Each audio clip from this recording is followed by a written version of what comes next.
आ जाओ भाई, आज हम नेक्स्ट पार्ट डिस्कस कर रहे हैं, that is male reproductive system. और इसमें कोई भी आपको डाउट रह जाता है तो इस नंबर को आप इस नाम से सेव कर लीजिए। इस पे व्हाट्सएप करके अपनी क्वारी जो है वो आप पूछ सकते हैं। मैं पहले क्वेश्चन से जो है वो स्टार्टिंग करता हूँ। और पहला क्वेश्चन आपका ये है कि testicles are enclosed by a sac called.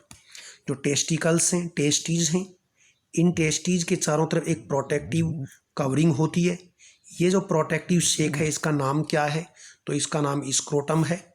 और स्क्रोटम का काम इन टेस्टीज को एक प्रोटेक्शन देना है। और साथ ही साथ इसका एक इम्पोर्टेंट काम है, टेस्टीज का टेम्परेचर हमारे बॉडी टेम्परेचर से 3 डिग्री क्या है, कम रखना। हमारा बॉडी टेम्परेचर 37 है, उससे 3 डिग्री कम टेम्परेचर के ऊपर ही स्पर्म का फॉर्मेशन जो कि आप जानते हैं टेस्टीज के अंदर होता है। तो ये काम स्क्रोटम का होता है। तो इसका आंसर है ए। इसके बाद में क्वेश्चन नंबर 2 में आ जाइए। क्वेश्चन नंबर 2 में आपसे पूछा है कि फाइब्रस कैप्सूल इनक्लोजिंग टेस्टीज। जो टेस्टीज हैं इनके चारों तरफ एक लेयर होती हैं, कई लेयर होती हैं। और इसमें पूछ रहा है कि इनकी जो फाइब्रस लेयर है उसका नाम बताइए। तो उसका आंसर है बी, टूनिका एल्ब्यूगिना। ये फाइब्रस लेयर होती है। बाकी मैं आपको बता दूं, टेस्टीज के चारों तरफ सबसे बाहर की लेयर है टूनिका वैगिनिलिस है। इसके ये कनेक्टिव टिश्यू से बनी होती है। दूसरी एल्ब्यूगिना जो आपका आंसर है, ये फाइब्रस लेयर है। और जो अंदर की लेयर है वो है वैस्कुलोसा। वैस्कुलोसा जैसा कि नाम वैस्कुलर, इसमें ब्लड वेसल, लिम्फेटिक वेसल्स होती हैं। तो ये 3 आपकी टेस्टीज की लेयर हैं। चौथा जो आपको लिखा है टूनिका एडवेंटिया, ये आप जानते हैं, हमने ब्लड वेसल्स में पढ़ा है कि हमारी ब्लड वेसल हैं उनके बाहर की जो लेयर है वो टूनिका एडवेंटिया होती है। बीच वाली मीडिया, अंदर की क्या है, इंटिमा होती है। तो इसका जो करेक्ट आंसर है वो है बी, टूनिका एल्ब्यूगिना। इसके बाद में क्वेश्चन नंबर 3 में आइए। क्वेश्चन नंबर 3 में आपसे पूछा है सिम्निफेरस ट्यूब्यूल आर लाइंड विथ। तो देखो इसी क्वेश्चन के अंदर बहुत सारे क्वेश्चन हैं। जैसे इस क्वेश्चन में पहला क्वेश्चन तो ये है कि मैं आपसे पूछूं कि सिम्निफेरस ट्यूब्यूल कहाँ होती हैं। तो आप कहेंगे कि सिम्निफेरस ट्यूब्यूल जो है वो टेस्टीज के अंदर प्रेजेंट होती हैं, एक पार्ट। दूसरा, जो सिम्निफेरस ट्यूब्यूल है, जैसे मैं कहूँ कि मान लो ये आपकी टेस्टीज है, तो इस टेस्टीज के अंदर, इसके अंदर बहुत सारे ऐसे क्या होते हैं, लोब्यूल होते हैं। और उन लोब्यूल के अंदर क्या है, ट्यूब्यूल होती हैं। ये सिम्निफेरस ट्यूब्यूल होती हैं। और इन सिम्निफेरस ट्यूब्यूल के अंदर, इन सिम्निफेरस ट्यूब्यूल में कौन सी सेल प्रेजेंट है, ये आपसे क्वेश्चन पूछा है। तो इसमें ये बी, ए और बी ये सेल प्रेजेंट होती हैं। यानी इसका करेक्ट आंसर क्या, D, both A and B. अब मैं आपको बता दूं, ये जर्मिनियल जो एपिथेलियल सेल हैं इनका काम तो यह है स्पर्म का फॉर्मेशन करना। और सेरोटोली सेल जो है स्पर्म फॉर्मेशन के दौरान न्यूट्रिशन देने का काम करती हैं। जर्मिनियल एपिथेलियल सेल को सपोर्ट करती हैं। ये काम किसका है, सेरोटोली सेल का है। तो ये आपकी जर्मिनियल एपिथेलियल और सेरोटोली सेल दोनों ही सिम्निफेरस ट्यूब्यूल के अंदर, इन ट्यूब्यूल के अंदर होती हैं। तो इसका आंसर डी है, चौथा। अब आपके दिमाग में आएगा कि क्वेश्चन नंबर जो 3 है इसका आंसर डी है, लेकिन जो लीडग सेल हैं वो क्या हैं। तो मैं आपको बता दूं कि जो आपकी सिम्निफेरस जैसे ये ट्यूब्यूल और दूसरी ये ट्यूब्यूल, और इन दोनों ट्यूब्यूल के बीच में जो सेल होती हैं इनको या तो इंटरस्टेटियल सेल बोलते हैं। 2 चीज़ों के बीच में कोई सेल है इंटरमीडिएट के नाम से इंटरस्टेटियल सेल, और उन सेल का नाम है लीडग सेल। और ये लीडग सेल एक हार्मोन का सिक्रेशन करती हैं जिसका नाम क्या है, टेस्टोस्टेरोन हार्मोन है, जो एक मेल के सेकेंडरी सेक्सुअल कैरेक्टर के लिए क्या होता है, रिस्पॉन्सिबल होता है। तो क्वेश्चन नंबर आपका जो 3 था इसके बारे में मैंने सारी चीज़ें डिस्कस की, लेकिन करेक्ट आंसर इसका क्या है, डी जो है वो है। अब आगे जाइए क्वेश्चन नंबर 4 के अंदर, which of the following hormone, ये लिखा हुआ है following hormone release by the testis. तो अभी अपने पढ़ा टेस्टोस्टेरोन, जिसका सिक्रेशन ये लीडग सेल या इंटरस्टेटियल सेल जो है वो करती हैं। अब इसके बाद में नेक्स्ट क्वेश्चन नंबर 5 है। क्वेश्चन नंबर 5 जो है इसको समझने के लिए कुछ चीज़ें मैं डिस्कस करूंगा। ये कह रहा है true regarding fertilisation process by the sperm. जब स्पर्म एक ओवम को फर्टिलाइज करता है तो इस प्रोसेस के दौरान जो जो चीज़ें होती हैं स्पर्म के अंदर, उन चीज़ों के बारे में ये क्वेश्चन जो है पूछा गया है। तो पहला वर्ड लेता हूँ, देखो, कैपिसिटिएशन। कैपिसिटिएशन का मतलब ये होता है कि जैसे ही एक स्पर्म फीमेल रिप्रोडक्टिव पार्ट के अंदर वेजाइना में डिपॉजिट होगा, डिपॉजिट होने के बाद में इस स्पर्म के अंदर कुछ बदलाव होंगे और उन बदलाव के बाद ही ये ओवम को फर्टिलाइज करने में कैपेबल होता है। उसी वर्ड का नाम है कैपिसिटेशन। तो इसको ऐसे करना कि स्पर्म फीमेल रिप्रोडक्टिव पार्ट में डिपॉजिट होने के बाद अपने आप को कैपेबल करता है एक एग को या ओवम को फर्टिलाइज करने में, तो उस वर्ड को बोलते हैं कैपिसिटिएशन। तो ये चीज़ें सामने लिखी हैं, बिल्कुल सही लिखी हैं। दूसरा वर्ड क्या आता है? दूसरा वर्ड आता है, जैसे ऑप्शन बी में आपके सामने लिखा है, हाइअलुरोडिनेस। तो जैसे मैं कहूँ कि ये ओवम है और ओवम के चारों तरफ कई प्रोटेक्टिव लेयर होती हैं। तो मैं सब लेयर का नाम तो याद नहीं कर रहा, लेकिन मैं जैसे एक लेयर लिखता हूँ, जोना पेलुसियाडा, जोना जेपी, आप जेपी से याद रख लेना। तो जोना पेलुसियाडा एक लेयर है और जैसे आपने कहा ये आपका ओवम, सबसे पहले इसने अपने आप को एक्टिवेट किया, कैपिसिटिएशन किया। उसके बाद में जैसे ये ओवम इसके पास जाएगा तो ये जोना पेलुसिडा जो लेयर है, इसको ब्रेक करने के लिए इस ओवम के अंदर एक्रोसोम होते हैं। इसके हेड जो है इसमें एक्रोसोम होते हैं। एक्रोसोम आप कह सकते हो डाइजेस्टिव एंजाइम कंटेनिंग वेसिकल्स होती हैं और उनमें डाइजेस्टिव एंजाइम होता है एक्रोसोम से एक्रोसिन और हाइअलुरोडिनेस। इस एंजाइम को ये ओवम नहीं, स्पर्म रिलीज करेगा और ये हाइअलुरोडिनेस H और एक्रोसिन, ये एंजाइम ओवम की जोना पेलुसियाडा जेपी लेयर को डाइजेस्ट कर देंगे, ब्रेक कर देंगे और उससे आपका ओवम जो है वो इसके अंदर स्पर्म, ये आपका स्पर्म है ओवम के अंदर पहुंच जाएगा और इसको क्या है, फर्टाइल कर देगा। तो ये प्रोसेस है। इसके बाद नेक्स्ट तीसरा पॉइंट लिखा है, तीसरा पॉइंट है एंटी फर्टिलाइजिंग। तो इसका मतलब ये है कि जो आपका ओवम और इसने सबसे पहले अपने आप को एक्टिवेट किया, कैपिसिटिएशन, उसके बाद में इसने इसके एक्रोसोम के अंदर एक्रोसिन और ये हाइअलुरोडिनेस एंजाइम रिलीज किए, जिसने क्या किया, जिसने ओवम की बाहर की लेयर पेलुसियाडा जेपी, जेनु पेलुसियाडा, जोना पेलुसियाडा, इस लेयर को ब्रेक कर दिया और ये अंदर पहुंचा। अंदर जो आपका ओवम है उसके अंदर होता है फर्टिलाइजिंग, ओवम में फर्टिलाइजिंग होता है और ये स्पर्म है इसके पास होता है एंटी फर्टिलाइजिंग। तो ये स्पर्म का एंटी फर्टिलाइजिंग और ओवम का फर्टिलाइजिंग दोनों मिलके कॉम्प्लेक्स बनाते हैं और ये स्पर्म अपने आप को ओवम के साथ में बाइंड कर लेता है। तो आपके स्पर्म के पास में एंटी फर्टिलाइजिंग होगा जबकि ओवम के पास में फर्टिलाइजेशन होगा और दोनों एक दूसरे के साथ में क्या है, बाइंड हो जाते हैं और फिर ये आपका फर्टिलाइजेशन प्रोसेस पूरा हो गया। तो इसका आंसर क्या है, डी।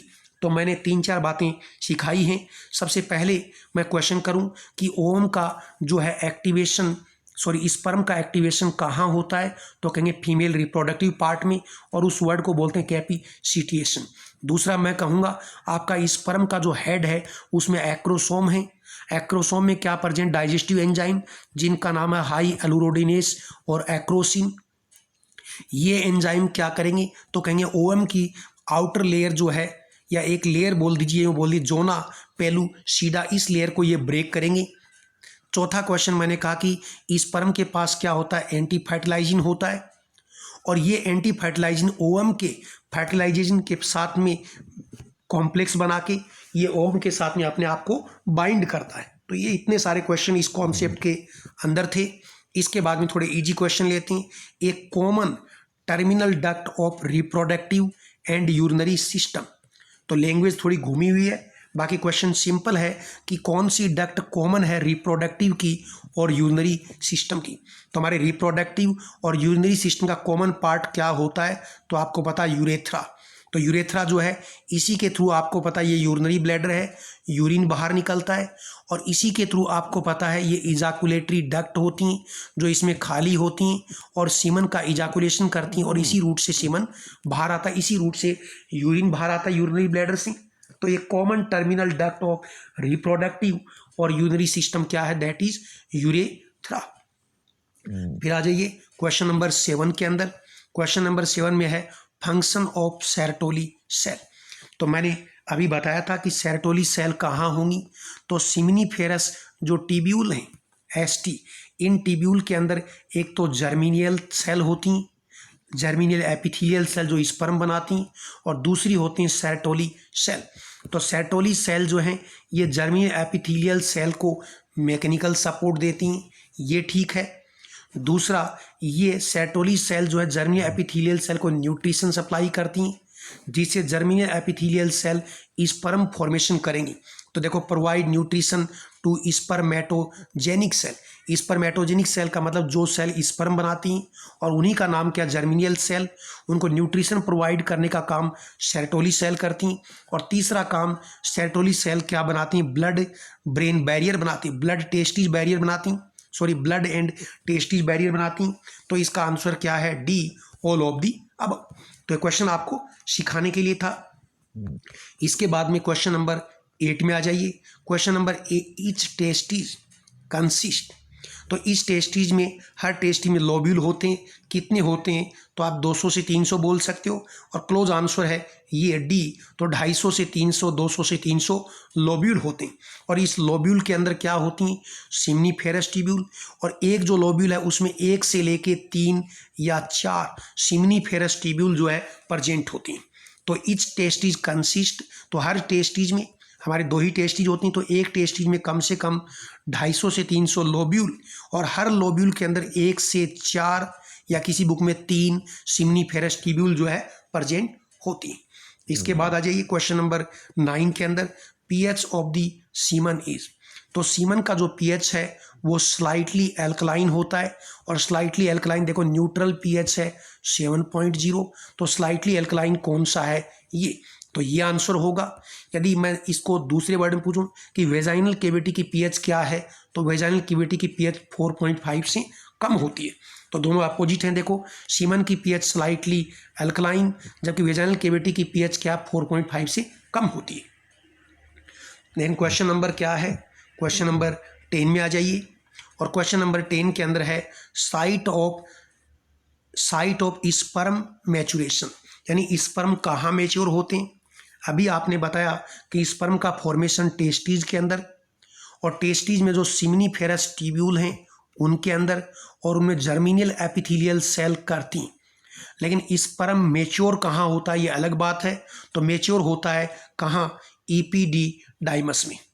तो स्पर्म जर्मिनियल एपिथेलियल सेल या सिम्निफेरस ट्यूब्यूल में बनने के बाद में इन एपिडिडाइमस में स्टोर भी होते हैं और मैच्योर भी होते हैं। तो इसका आंसर क्या है, बी, एपिडिडाइमस। कोई डाउट हो तो ये नंबर आप सेव कर सकते हैं व्हाट्सएप, और उससे आप अपनी क्वारी जो है ले सकते हैं। इसके बाद में क्वेश्चन नंबर 11, अभी मैंने आपको बताया था कि हमारा जो स्पर्म है उसके अंदर ये उसका हेड है, ये उसका बॉडी पार्ट है, और पीछे उसकी पूंछ है, टेल है। और इसके हेड में सामने की तरफ जो है इसमें एक्रोसोम्स होते हैं, और एक्रोसोम के अंदर क्या प्रेजेंट है, डाइजेस्टिव एंजाइम। कौन सा, हाई एलुरोडिनेस, और क्या है, एक्रोसिन।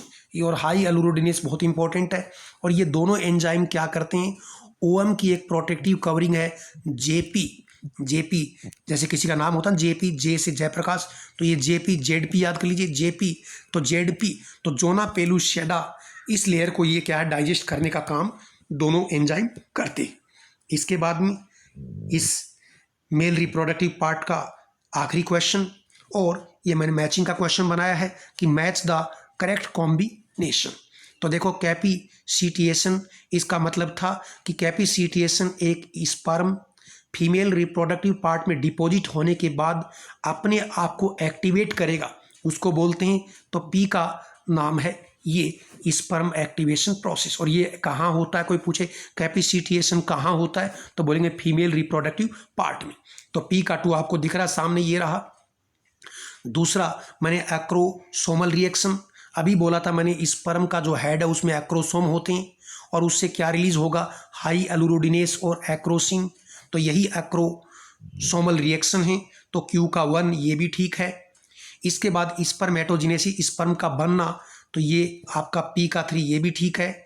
और उसके बाद में गैस्ट्रुलेशन, इसका मतलब ये है कि आपकी जो जर्म सेल बनती हैं, जर्म सेल आपको पता है 3 होती हैं, एक एक्टोड्रम, बाहर की मीजोड्रम और इंडोड्रम। और ये जो जर्म सेल बनती हैं, इनके बनने का जो प्रोसेस होता है, उसी प्रोसेस का नाम है मोर्फोजेनेटिक प्रोसेस। तो जर्म सेल के बनने का प्रोसेस है वो मोर्फोजेनेटिक प्रोसेस, इसी को बोलते हैं गैस्ट्रुलेशन। तो एस का 4 आ गया, तो इसका एस का 4 आ गया, तो करेक्ट आंसर इसका क्या है? बी। तो इसी के साथ ही हमारा जो डिस्कशन हमने किया किसके बारे में, that is about male reproductive part में मोस्टली चीज़ों को कवर करने की कोशिश की है, लेकिन इसके अलावा भी इसके अंदर एन नंबर ऑफ और भी चीज़ें हैं, लेकिन हमने कुछ को कवर किया है। फिर भी कोई डाउट हो तो इस नंबर के ऊपर आप बात कर सकते हैं, ये यहाँ का नंबर है। इसी के साथ ही आपका बहुत बहुत धन्यवाद।